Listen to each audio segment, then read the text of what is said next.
Hello guys! Hello Libra! Welcome dito sa aking channel, Kapalaran 888 Libra. So, alamin natin Libra kung anong messages para sa money and career. February and March 2025 para sa lahat ng Libra. Okay Libra, simulan natin dito. Etong dalawang to, medyo hindi siya maganda kasi yung Three of Swords is all about financial scarcity, financial pain, parang marami kang napagdaanan na hindi maganda. Pwedeng yung iba sa'yo dito, kasi Three of Swords to pwedeng gusto mong umutang ng pera sa isang tao, tapos na-reject yung offer, yung favor na hinihingi mo. So, medyo heartbroken ka, parang ganun. So, nakikita ko sa'yo dito, malungkot ka, or pwedeng may rason kung bakit malungkot ka dahil sa pera.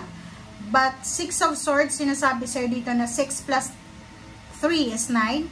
Is near to completion. So, 9 of swords na siya. So, 6 plus 3 is 9. Diba? Tama ba ako? Tama ba yung okay, so, sinasabi sa'yo dito na near na siya. So, kung ano man pinagdadaanan mo sa ngayon, ano man ang rason kung bakit ka hindi makatulog sa gabi, kailangan mo ba ng malaking halagang pera? Kailangan mo ba ng tao na pwedeng makatulong sa'yo? So, nakikita ko yung Six of Swords sa'yo dito. May kailangan kang gawin. May kailangan kang isakripisyo para dito sa Three of Swords na to. Isang decision making ang kailangan mong gawin. Kailangan mag-travel, or kailangan mong lumipat ng trabaho, or kailangan mong umalis dyan sa sitwasyon na yan. Or, pwede na etong Six of Swords, siya yung situation mo ngayon na gusto mong makaalis na dito sa Three of Swords. Financial problems, financial stress, financial scarcity, lahat ng klase ng stagnation, lahat ng klase ng financial problems dito. Okay? Yung parang kulang, kahit anong gawin mo, kulang pa rin. Okay? So, dito sa Three of Swords, sinasabi sa'yo dito na kung ano man tong rason, kung bakit ka stress, kung bakit ka nag-aalala sa pera, meron ka ditong paraan na naiisip. Diba? Nandito ka sa Six of Swords may choices ka dito parang iniisip mo, kailangan kong lumabas sa comfort zone ko. Kung talagang gusto kong ma-resolve yung issue na to sa pera, pwede akong mangibang bansa, pwede akong lumipat ng career, pwede akong mag-apply sa ibang mga company na possible yung full-time, possible yung part-time. Parang ganon. Okay, blessings and envy. Okay, doon naman sa ibang Libra, comment down below if you're resonated. Posibleng makakatanggap ka ng blessings. Isang unexpected blessings, financial blessings, na posibleng kainggitan ka ng mga tao sa paligid mo. Isang milagro ang posibleng darating sa'yo, na posibleng kainggitan ka ng mga tao. So, nakikita ko sa'yo dito, napapaligiran ka ng mga inggitero-inggitera. Mag-iingat ka kasi kahit yung kapitbahay mo na pagkagising sa umaga nakangiti sa'yo, hindi mo siya pwedeng sabihin na mabait siyang tao sa'yo. Kasi pwedeng siya yung naiinggit sa'yo. Kahit yung mga in-laws mo, or yung mga biyanan, mga hipag, bayaw, or yung mga asawa ng mga anak mo, or kung sino man sila, so mag-iingat ka. Okay? Four of Swords and then High Priestess. Sinasabi sa'yo dito ng barahan na kung ano man tong nangyayari sa buhay mo ngayon, sa usaping financial, may rason dyan. May rason yan. Everything happens for a reason. Siguro sa ngayon, hindi mo pa masyadong maiintindihan.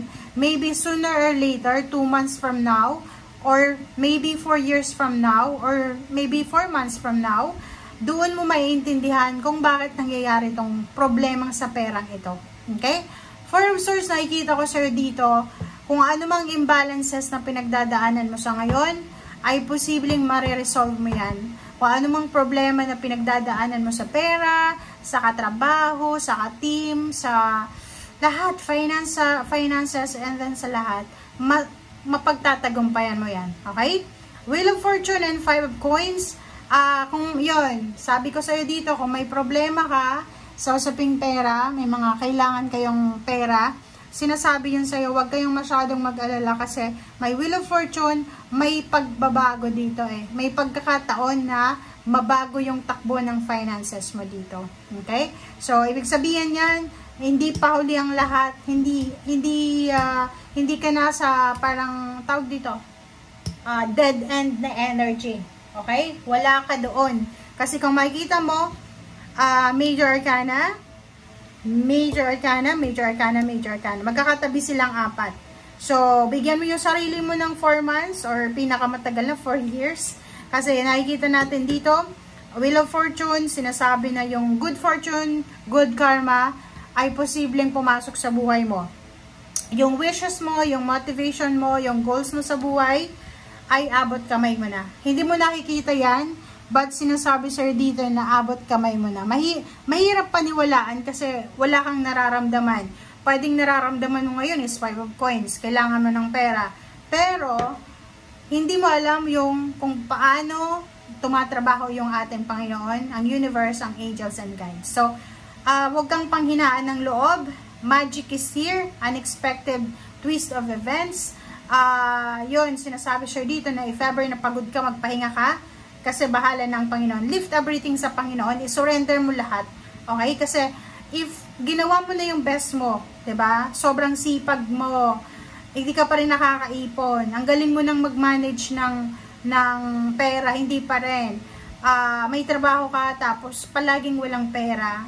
Surrender mo na yan sa Panginoon as long as na masipag ka. Sabihin mo na, Lord, ikaw nang bahala neto. Divine intervention ang kailangan ko Hindi ko na kayang mag-manage ng perang yan. Hindi ko na kayang isipin pa kung ano yung solusyon kasi wala Yung intelligence natin, tao lang tayo Yung talino natin is wala pa yan sa talino ng creator natin. So, ibigay natin sa kanya, siya yung may control Kasi minsan, yung parang yung flow ng energy sa buhay natin is dahan-dahan lang siya, di ba? Yung parang, yung perang pumapasok sa buhay nyo, sobrang bagal ng flow. Tapos, kinukontra mo yun Hindi ako papayag Kailangan magtrabaho ako ng magtrabaho. Overtime, full-time, overtime, weekends, parang ganun. So, still wala pa rin naiipon. So, ibig sabihin, yung flow ng money sa'yo is dapat slow lang, pero kinukontra mo. So, ang nangyayari, napapagod ka, nawawala, nauuwi din sa wala. So, ibig sabihin yan, wala kang control. So, ibigay mo na sa may control kung ano talaga. Kasi siya naman talaga ang may create ng blessings na to. Siya ang bahala sa atin, okay? Plus, nakikita mo yung good fortune dito, Wheel of Fortune. Sinasabi na ang lahat naman daw na nangyayari sa buhay natin ay may pagbabago. Pwedeng mabago sa ganun lang diba? Sa isang kislap lang ng mata, sa isang twist lang ng kamay, mababago siya. Lahat ng pangarap mo, pwedeng mabago din. Nandito yung magician, sinasabi na kung naniniwala ka sa milagro, let it be. Okay? Hayaan mo ng Panginoon na trumabaho ng kung ano yung dapat trabahuin sa buhay mo. Huwag mo nang problemahin yon, i-surrender mo na. Okay? Thank you guys. Bye!